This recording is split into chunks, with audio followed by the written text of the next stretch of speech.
1 Samuel, capítulo 11. Naás resolveu atacar Jabes de Gileade. Os homens de Jabes imploraram a Naás: "Faça um acordo conosco e seremos seus súditos."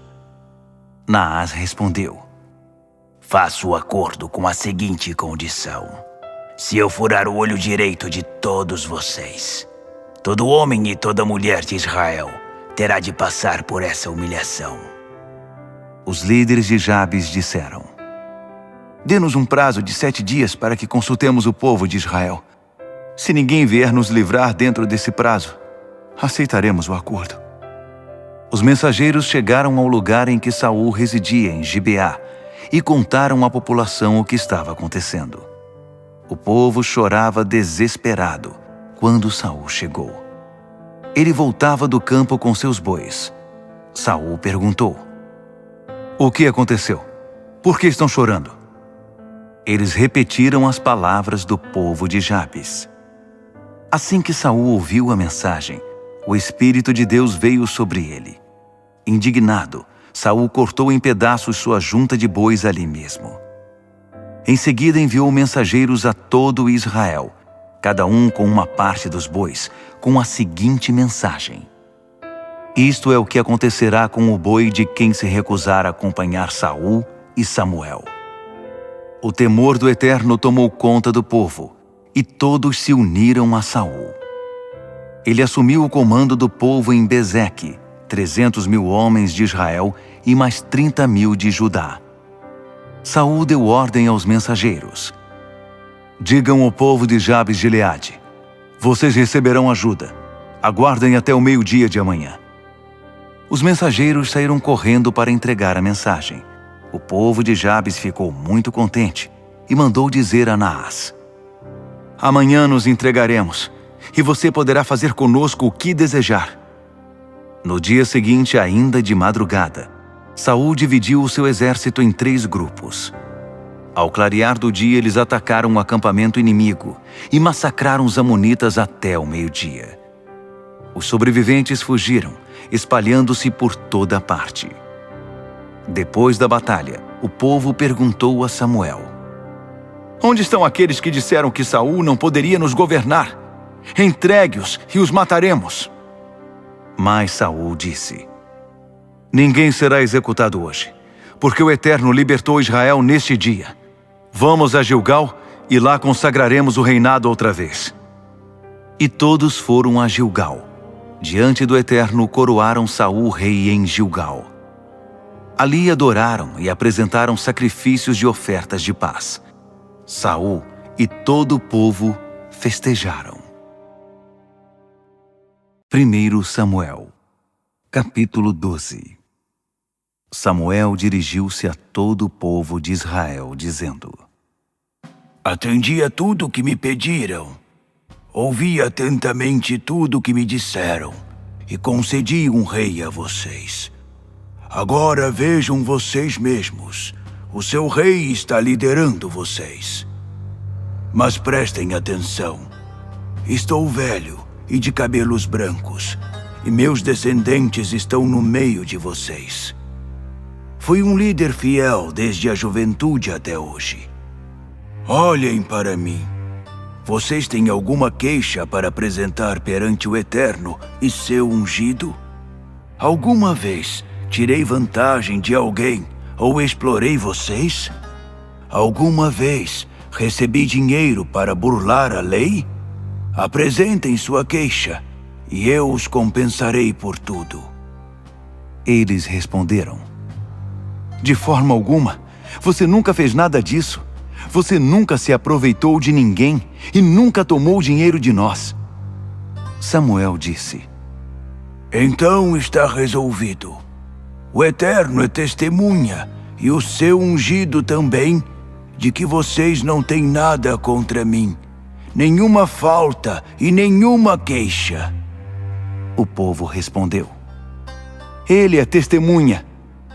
Samuel continuou: "Esse é o Eterno que designou Moisés e Arão, líderes de vocês, e que tirou seus antepassados do Egito.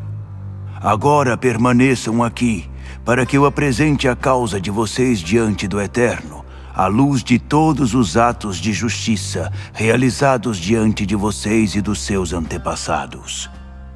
Quando os filhos de Jacó entraram no Egito, os egípcios os oprimiram, e eles pediram socorro ao Eterno. O Eterno enviou Moisés e Arão, que tiraram seus ancestrais do Egito e os trouxeram para cá. Mas não demorou, e eles se esqueceram do Eterno. Por isso, ele os entregou a Sísera, comandante do exército de Hazor. Depois, os entregou à opressão dos filisteus, e então ao rei de Moabe. Eles tiveram de lutar para salvar a pele. Por fim, pediram socorro ao Eterno e confessaram: pecamos, abandonamos o Eterno para adorar os deuses da fertilidade e as deusas de Canaã. Livra-nos da crueldade dos nossos inimigos e serviremos apenas a ti. Foi quando o Eterno enviou Jerubaal, Gideão, Bedã, Baraque, Jefité e Samuel.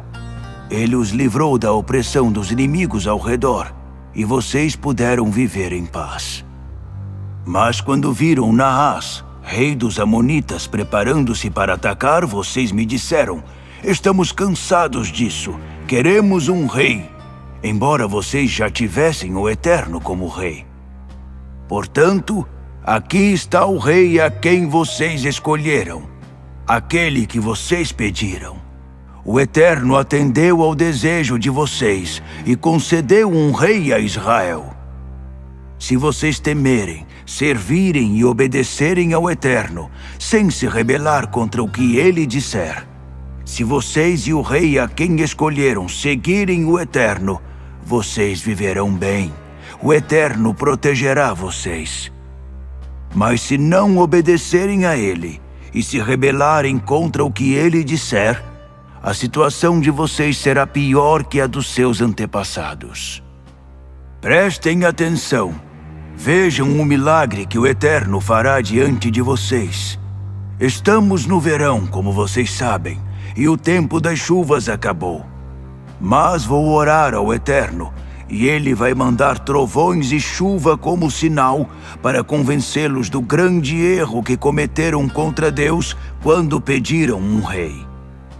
Assim Samuel clamou ao Eterno, e Deus enviou trovões e chuva naquele mesmo dia. O povo ficou com muito medo do Eterno e de Samuel. Então todo o povo implorou a Samuel: interceda ao Eterno por nós, os seus servos. Suplique para que não morramos. Além de todos os nossos pecados, acrescentamos o de pedir um rei. Samuel os tranquilizou: não temam. De fato, vocês fizeram algo muito errado, mas não deem as costas ao Eterno. Adorem a Ele com todo o seu coração e com toda a sua força. Não sigam esses deuses de mentira. Eles não servem para nada. São arremedos de divindades. Nunca vão ajudar vocês. Já o Eterno, sendo quem Ele é, não vai abandonar seu povo. O Eterno terá prazer em tê-los como seu povo. Eu também não vou abandonar vocês, porque estaria pecando contra o Eterno. Continuarei aqui, em meu lugar, intercedendo por vocês e ensinando a maneira de viver que agrada a Deus. Peço apenas que temam o Eterno e que o sirvam com honestidade de todo o coração. Todos sabem quanto Ele tem feito por vocês. Mas tomem cuidado. Se continuarem agindo mal, vocês e seu rei serão rejeitados. 1 Samuel, capítulo 13.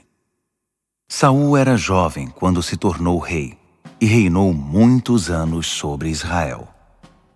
Ele recrutou 3.000 homens, mantendo 2.000 sob seu comando em Micmas e nas montanhas de Betel. Os outros ficaram sob o comando de Jonatas, em Gibeá de Benjamim. O restante foi mandado de volta para casa. Jonatas atacou e matou o comandante dos filisteus em Gibeá. Quando os filisteus souberam disso, mandaram dizer: os hebreus estão se rebelando. Saul mandou tocar as trombetas no território inteiro, e a notícia correu por todo Israel. Saul matou o comandante filisteu! Os filisteus estão agitados e furiosos! O exército foi convocado e se apresentou a Saul em Gilgal. Os filisteus juntaram forças para atacar Israel. 3.000 carros de guerra, 6.000 cavaleiros e tantos soldados de infantaria que pareciam areia na praia. Eles subiram aos montes e acamparam em Micmas, a leste de Bet-Aven. Quando os israelitas perceberam que estavam em desvantagem, correram para se esconder em cavernas, buracos, penhascos, poços e cisternas. Alguns atravessaram o rio Jordão para se refugiar em Gade e em Gileade. Mas Saul manteve sua posição em Gilgal. Os soldados continuavam com ele, apesar de estarem morrendo de medo. Ele aguardou 7 dias, conforme o combinado, mas Samuel não chegava, e os soldados começaram a desertar, indo para todo canto. Por fim, Saul deu esta ordem: tragam-me a oferta queimada e as ofertas de paz. Ele sacrificou a oferta queimada. Assim que acabou de sacrificar, Samuel chegou. Saul foi cumprimentá-lo. Samuel perguntou: O que você está fazendo?